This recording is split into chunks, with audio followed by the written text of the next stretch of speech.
खबर अजमेर से है। डकैत जगन गुर्जर की मौत का मामला है। जगन गुर्जर के शव को पहुंचाया है जेएलएन अस्पताल की मोर्चरी में। परिजनों के आने के बाद पंचनामा तैयार होगा, उसके बाद होगी पोस्टमार्टम की प्रक्रिया शुरू। मेडिकल बोर्ड से करवाया जाएगा जगन गुर्जर का पोस्टमार्टम। जानकारी के मुताबिक दोपहर 11 से 3 बजे के बीच में हत्या की गई जगन गुर्जर की। तौलिया से गला दबाकर हत्या करने की जानकारी सामने आ रही है। पुलिस अब इस पूरे मामले की जांच में जुटी हुई है। जगन गुर्जर ने साल 1994 में अपराध की दुनिया में कदम रखा। अपने जीजा के हत्यारों को मार डाला और डांग क्षेत्र में अपना ठिकाना बनाया था। डकैत जगन गुर्जर पर राजस्थान, यूपी और एमपी के थानों में हत्या के प्रयास, लूट, फिरौती, अपहरण, डकैती, नकबजनी से जुड़े 100 से ज्यादा मामले दर्ज हैं। 2001, 2009, 2018 में आत्मसमर्पण किया इसने। 2009 में सचिन पायलट के सामने आत्मसमर्पण किया। जमानत पर बाहर आकर उत्पात करता था। जेल में था, अजमेर की जेल में, और आज संदिग्ध परिस्थितियों में इसकी मौत हुई। बताया जा रहा है सुबह 11 से 3 बजे के बीच में इसकी हत्या की गई। हालांकि अभी पंचनामा तैयार किया जा रहा है, इसके बाद पोस्टमार्टम किया जाएगा। और चलिए, अजमेर से सहयोगी शुभम जैन हमारे साथ जुड़ चुके हैं। शुभम, क्या जानकारी मिली जगन गुर्जर की मौत को लेकर?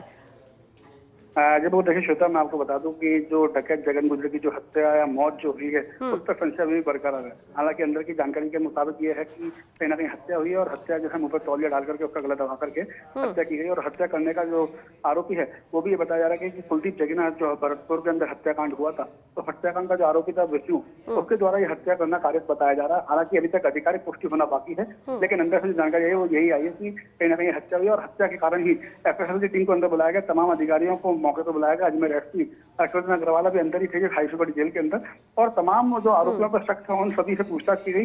और पूछताछ के अंदर कहीं ना कहीं सामने जरूर आया है कि ये हत्या कारित हुई और किसने हत्या कारित हुई ये भी पुलिस को मालूम पड़ चुका है। जिसके बाद तमाम साक्ष्य जुटाने के बाद जो टीम है उसने जो है कड़ी सुरक्षा के बीच जगन गुर्जर के जो शव को जेएलएन अस्पताल की मोर्चरी में पहुंचाया गया, जहाँ पे पुलिस की निगरानी के अंदर जो गुर्जर का जो शव है वो पोस्टमार्टम के चिड़गढ़ में रखवा दिया गया है। हालांकि परिजनों को सूचना कर दी गई है। परिजन जो है वो देर रात तक अजमेर पहुंचेंगे और उसके बाद जो है आगे की कार्रवाइयों को अमल में लाया जाएगा, जिसके अंदर पहले पंचनामा तैयार करवाया जाएगा। पंचनामा तैयार होने के बाद जो पुलिस है वो पोस्टमार्टम मेडिकल बोर्ड से करवाई जाएगी और पोस्टमार्टम के बाद जो शव है वो परिजनों को सुपुर्द किया जाएगा। शुभम, परिजन देर रात तक आएंगे, तो क्या मान पोस्टमार्टम कल होगा या आज ही ये प्रक्रिया होगी?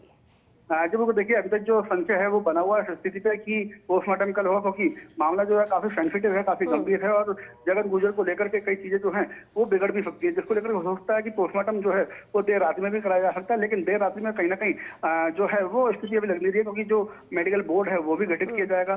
पंचनामा तैयार होगा, उसके बाद मेडिकल बोर्ड गठित किया जाएगा और उसके बाद फिर पोस्टमार्टम की प्रक्रिया जो है वो न्यायिक मजिस्ट्रेट के सामने जो है वो की जाती है। तो कहीं ना कहीं जो न्यायिक मजिस्ट्रेट है वो सुबह आ सकते हैं, तो हो सकता है कि पोस्टमार्टम जो है वो सुबह किया जाए, क्योंकि न्यायिक मजिस्ट्रेट खुद उस पोस्टमार्टम के प्रक्रिया के दौरान उधर खड़े रहते हैं। वो सारा पोस्टमार्टम खुद अपने आंखों से देखते हैं, उसका वीडियोग्राफी और पूरी तरीके से उसको जो है पारदर्शिता तरीके से उसको किया जाता है, ताकि किसी भी तरह की कोई गलती जो कमी है वो पोस्टमार्टम के दौरान ना रह जाए, ताकि वो रिपोर्ट के अंदर कोई चूक हो जाए। तो पोस्टमार्टम की रिपोर्ट कहीं ना कहीं स्पष्ट करेगी मुख्य कारण मौत का क्या रहा है। लेकिन अभी तक जो जानकारी के मुताबिक ये सामने आया है कि जो जगीना हत्याकांड का जो आरोपी विष्णु है उसके द्वारा ये हत्याकांड करने का जो है वो मामला सामने आया है। और उसके अंदर तौलिया का महत्वपूर्ण इंपॉर्टेंट रोल जो है हो जाता है, क्योंकि तौलिया जो है उससे गला दबाया गया है। एक सोर्स के द्वारा ये जानकारी भी मिली गई कि जो विष्णु है आरोपी, जो जगीना हत्याकांड का आरोपी, वो नींद की दवाइयों का सेवन करता था। तो वो कोई दिक्कत थी जिस कारण वो नींद की दवाइयों का सेवन करता था। हो सकता है कि वही कारण हो कि डिप्रेशन में आने के कारण, अवसाद में आने के कारण उसने ये हत्याकांड किया हो। लेकिन हर पहलू पर जांच जो है वो पुलिस कर रही है, लेकिन पड़ताल यही करना है पुलिस को कि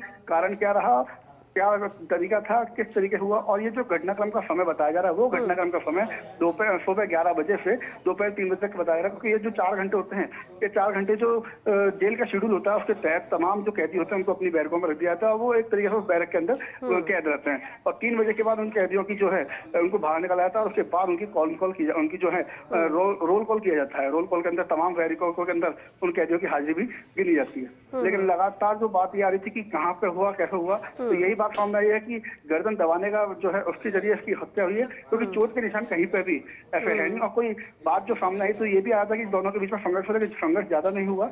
जो बैरक में जब वो सो रहा था जगन गुर्जर, उस दौरान यह घटना कारित की गई है। हालांकि जो पड़ताल है वो पुलिस अभी कर रही है, लेकिन सामने एक नाम आ चुका है, उसको लेकर के तफ्तीश जो है वो पुलिस कर रही है। हो सकता है कुछ देर के अंदर अजमेर एसपी जो है पूरे मामले की जानकारी भी साझा करे। चलिए शुभम, नजर बनाकर रखिएगा, आगे भी इसे लेकर अपडेट आपसे लेंगे। फिलहाल के लिए शुक्रिया इस पूरी जानकारी के लिए। तो जेल में जगन गुर्जर का शव मिला है, हत्या की गई है। बताया जा रहा है कि तौलिए से गला दबाकर उसकी हत्या की गई है। नाम विष्णु, बंदी एक और है विष्णु, उसका नाम सामने आ रहा है। हालांकि जांच की जा रही है इस पूरे मामले को लेकर, पंचनामा तैयार है, जिसके बाद पोस्टमार्टम किया जाएगा।